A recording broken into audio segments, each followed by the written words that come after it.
चौथे चरण में 53 सीटों पर वोटिंग है। उनमें से 19 सीटें बुंदेलखंड की हैं।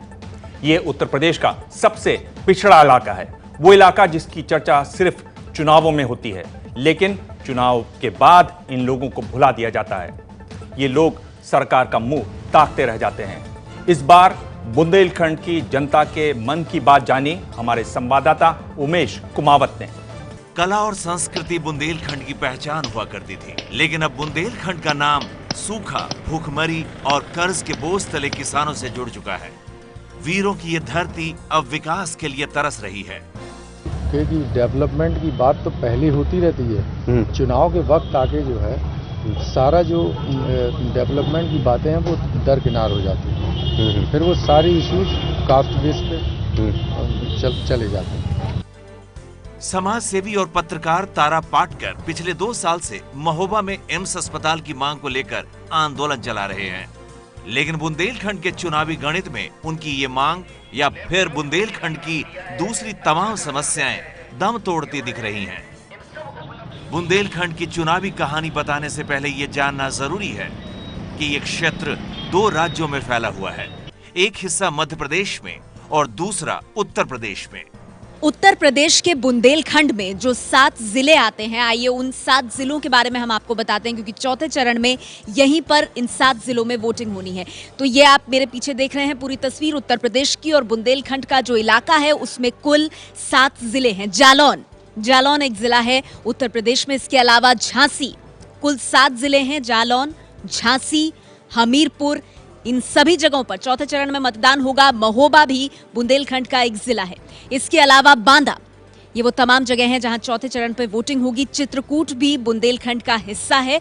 ललितपुर, 7 जिलों की 19 सीटें आपको बता दे होंगी, और इन 19 सीटों पर मतदान होगा चौथे चरण में बुंदेलखंड में।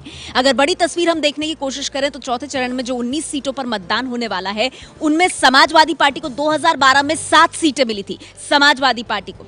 अब देखिए दूसरा दरवाजा खुलेगा, इससे मायावती बाहर आ रही है। मायावती की पार्टी को भी 7 ही सीटें मिली थी 2012 में, कुल बुंदेलखंड की 19 सीटों में से। बात अगर कांग्रेस पार्टी की जाए तो 4 सीटें बुंदेलखंड से मिली थी कांग्रेस पार्टी को, बुंदेलखंड के 7 जिलों की 19 सीटों में से। और अगर बीजेपी के खाते की बात करी जाए तो 1 सीट जो थी वो 2012 में बीजेपी की झोली में आकर गिरी थी। 2012 में बीजेपी की उमा भारती ने चरखारी विधानसभा सीट से चुनाव लड़ा और जीता, लेकिन फिर वो लोकसभा चली गईं। उसके बाद यह सीट समाजवादी पार्टी के खाते में आ गई। चरखारी राजपूत बहुल इलाका है, इसीलिए बीजेपी और एसपी ने यहां से राजपूत उम्मीदवार को मैदान में उतारा है, जबकि बीएसपी ने यहां की दूसरी बड़ी आबादी को ध्यान में रखते हुए ब्राह्मण को टिकट दिया। यहां के तिवारी मोहल्ले में रहने वाले नीरज त्रिवेदी के मुताबिक बीएसपी को ब्राह्मण उम्मीदवार उतारने का फायदा मिलेगा। हमारा तो बीएसपी पे जाएगा। क्यों बीएसपी पे जाएगा? अरे क्योंकि ये यहाँ पे अधिकतर जो चुनाव है वो जात पात पे ज्यादा होता है, क्योंकि जो कैंडिडेट है वो अपने ही उसका है। अच्छा, आपकी बिरादरी से है? हाँ, बिरादरी से है। कौन है? जितेंद्र मिश्रा। अच्छा, आप भी ब्राह्मण हैं हम।